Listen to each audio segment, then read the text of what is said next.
Miss Anderson, will you come in, please?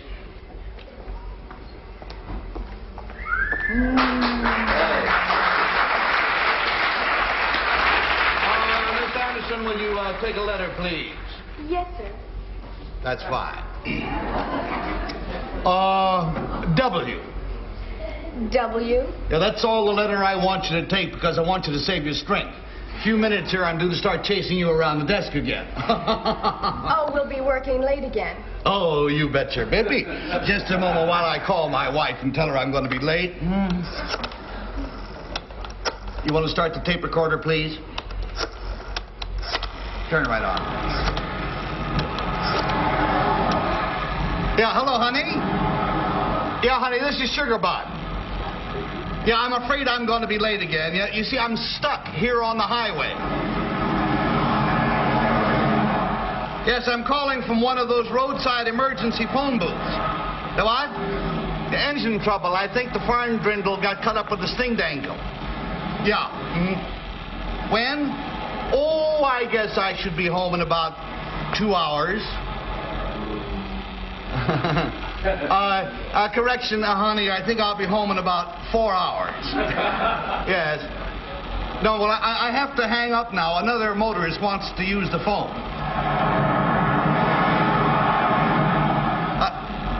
Yes, dear, I'm having trouble hearing you. Goodbye now. And now, my little chickadee, down to work.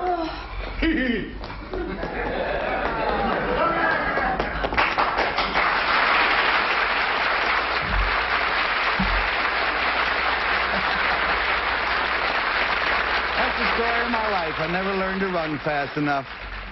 That atrocious little charade was not to reveal any part of my private life. I hope you understand that. We were merely demonstrating a new invention. Have you ever wanted someone to think that you were someplace that you were not? Well, it's very easily arranged with the use of an alibi tape, just like the one that we demonstrated for you a moment ago. Now, we'll find out about that inventor in just a moment as soon as we say hello to our inventive panel here on To Tell the Truth.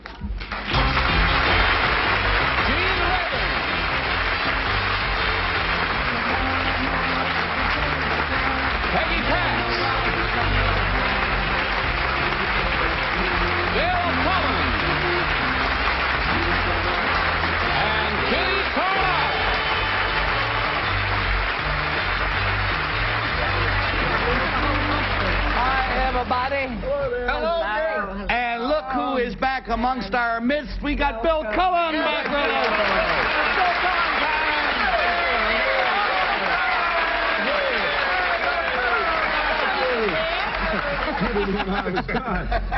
Bill, my friends, you're missed. Where have you been? I was in a contest. I entered the Greater Pittsburgh Hopscotch Contest. Oh, you were in a hopscotch contest? Yeah, we'd hop a few times and then we'd stop for a few scotches. And I won half the event. Well, I'm glad that you're back. I didn't hop too well, but I scotched up a storm. I have a bit of a gold medal to show for it. We have Gene, Rayburn, and Les Girls, and we are ready to go to work. And now let us meet. That's French, you know. Oh. Yes. Now let us meet our Alibi Ike. What do you say?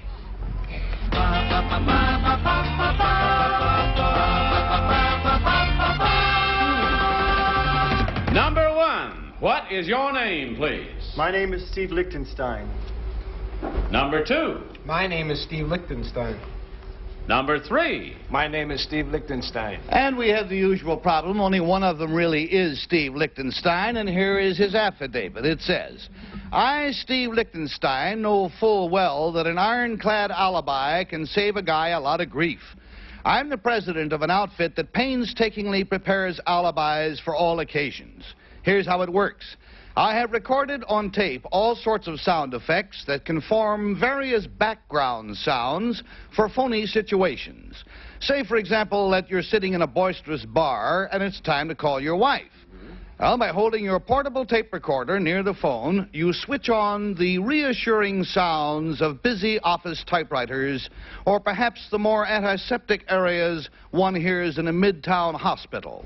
Depending on the situation, the trusting homebody will be tuned into traffic jams, lobby noises, or airport sounds. My messages are known as alibi tapes. Signed, Steve Lichtenstein.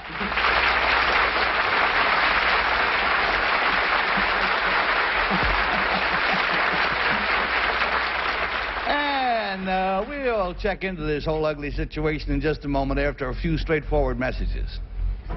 Now, remember, all three of these gentlemen claim to be Steve Lichtenstein, president of a company that produces recorded alibis sound effects. Let's start the questioning with the honest-to-goodness Gene Rayburn. Right, thank you. Number 2, how long have you been in business? About a year and a half. Yes. Number 3, where do you get your sound effects? Do you go to a store and buy sound effects, or do you... No, it's actual locations. You take a recording outfit out there and go to a hospital? No. I use a tape recorder. I use a Sony TC-110. Number 1, when you sell the service, do you sell the cassette recorder and with the tapes and everything? No, just the tape. Just the tape? Yes. And is it expensive, number 1? It's about $16.95 for 4 tapes. Number 2, what 4 tapes are included? Well, you get 4 tapes with 2 effects per tape. You get 8 effects on 4 different tapes. And that buzzer takes us to... Peggy, you look angry already. Well, I want to ask you, number 1, do you think that this is a nice thing to do?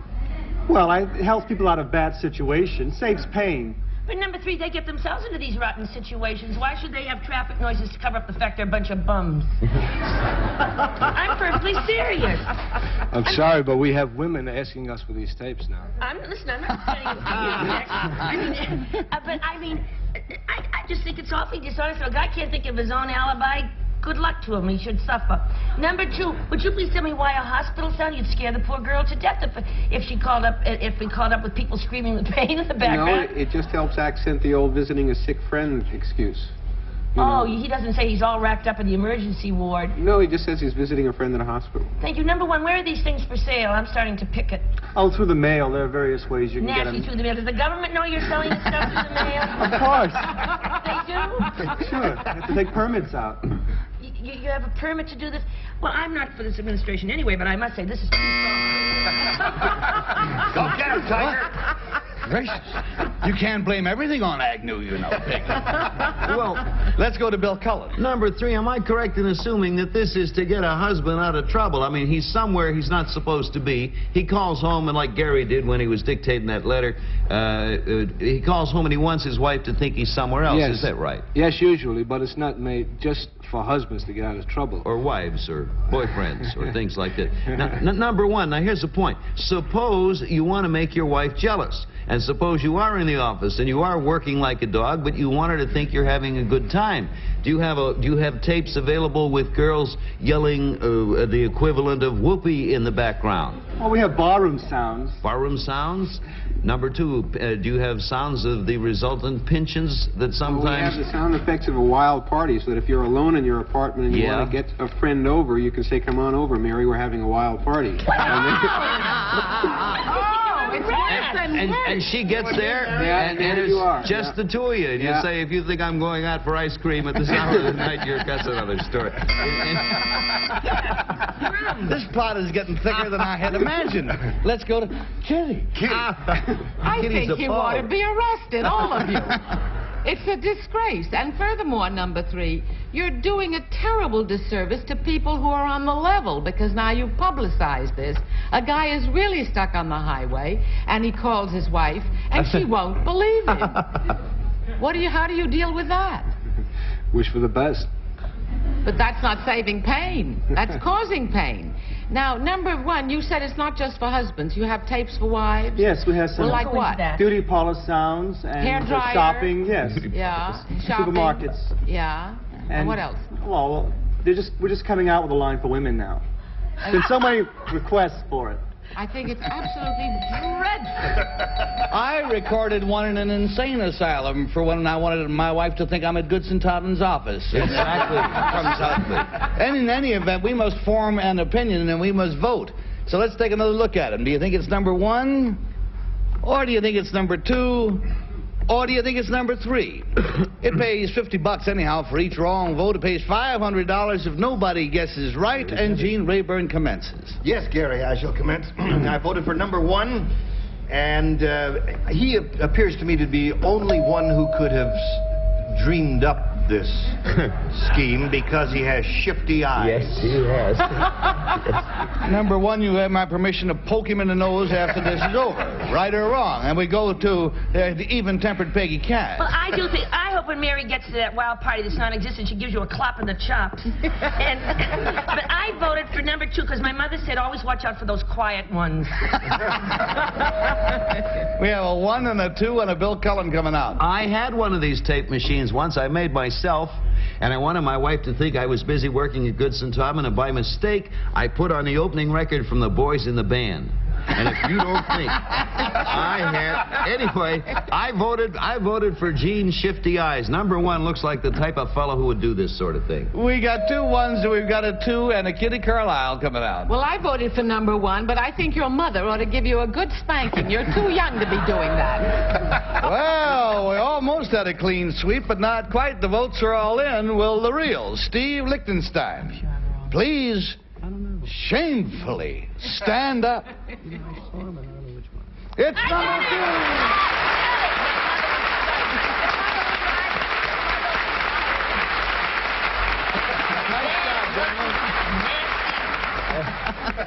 Let's find out about number 1. It takes one to know one, too.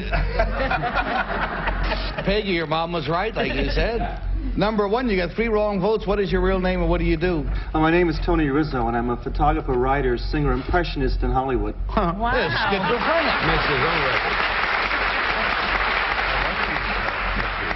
An honest-looking, wholesome number 3. What is your name, please, sir, and what do you do? My name is Andy Kane. I'm Vice President of Baxter Search Personnel Agency.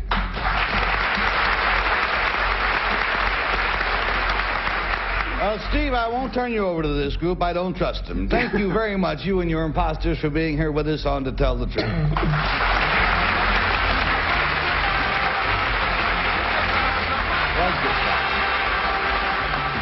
And if you think that was fun, we got something nifty coming up. Our next guest is one of those on every airplane, an airline stewardess. But this particular stewardess has a very fine story indeed, and we'll find out about that after a few high-flying commercials.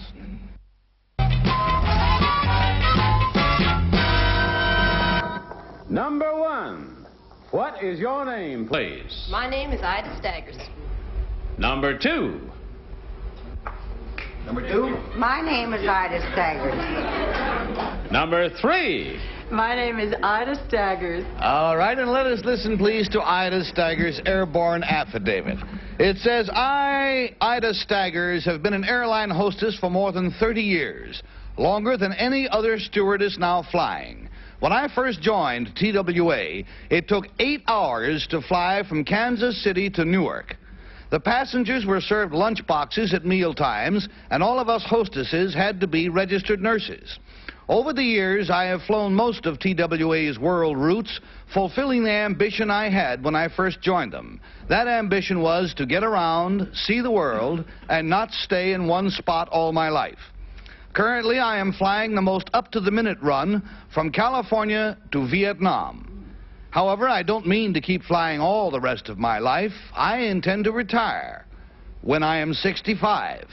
Signed, Ida Staggers.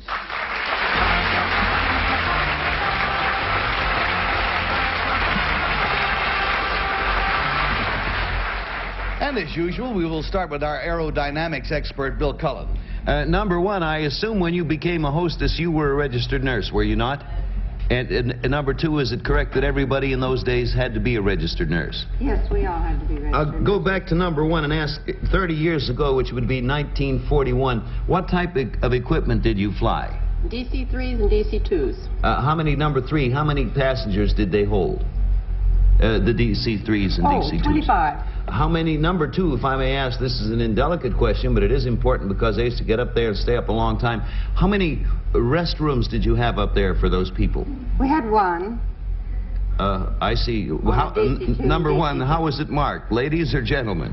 Just lavatory. Yeah. Take your chances. It was marked good luck. Yeah. And we go to Kitty Carlisle. Number 3, did you see all the world you wanted to?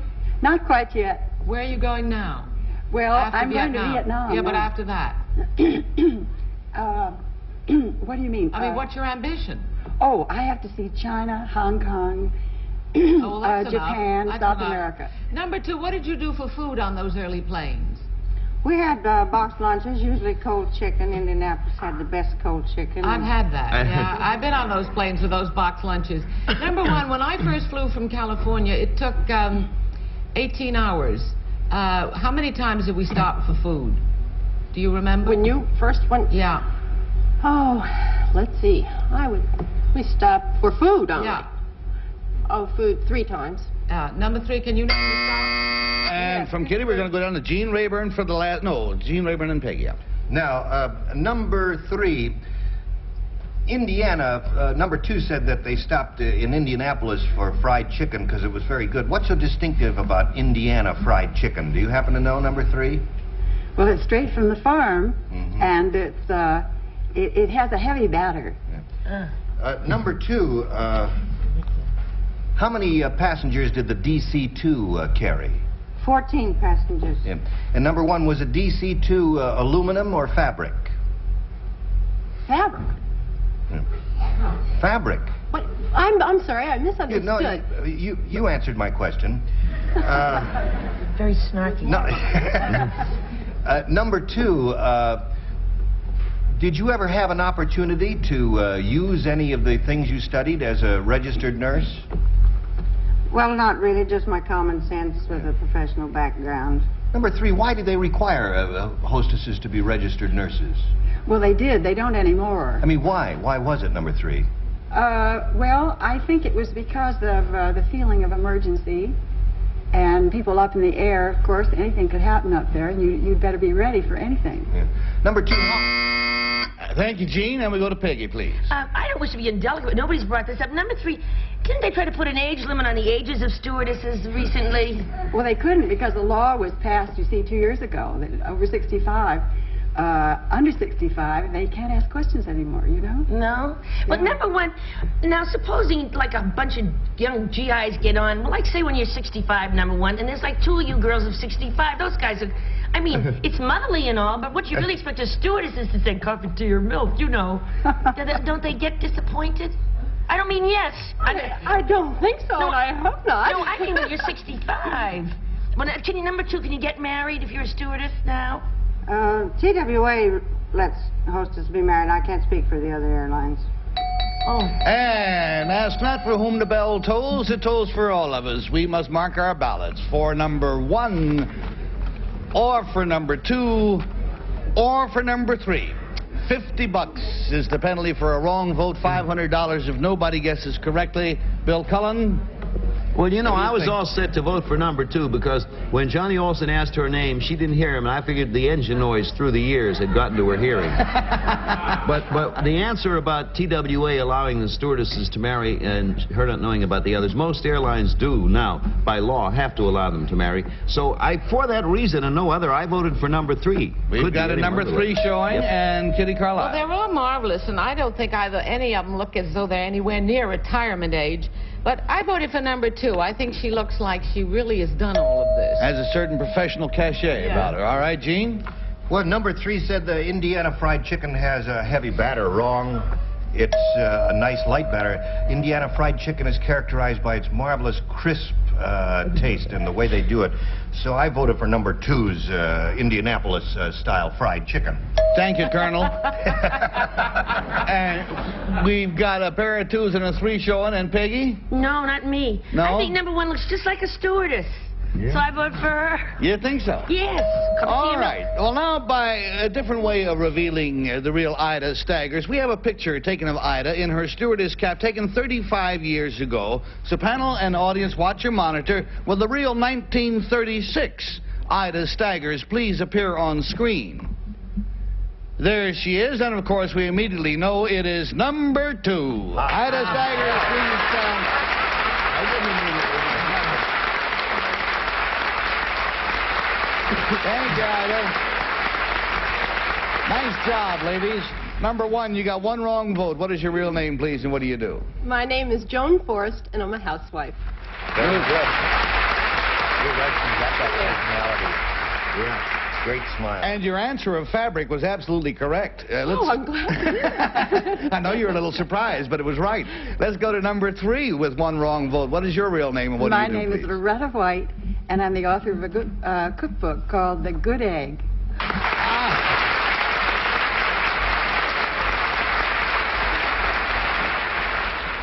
I know that you're ready for all emergencies, but what do you do when with somebody who is afraid of airplanes?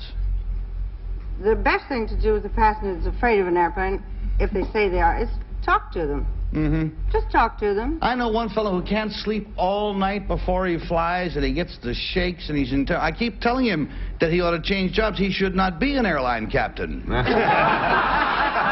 Ida, thank you very much. And imposters for a big... You know that's a lie. Thank you.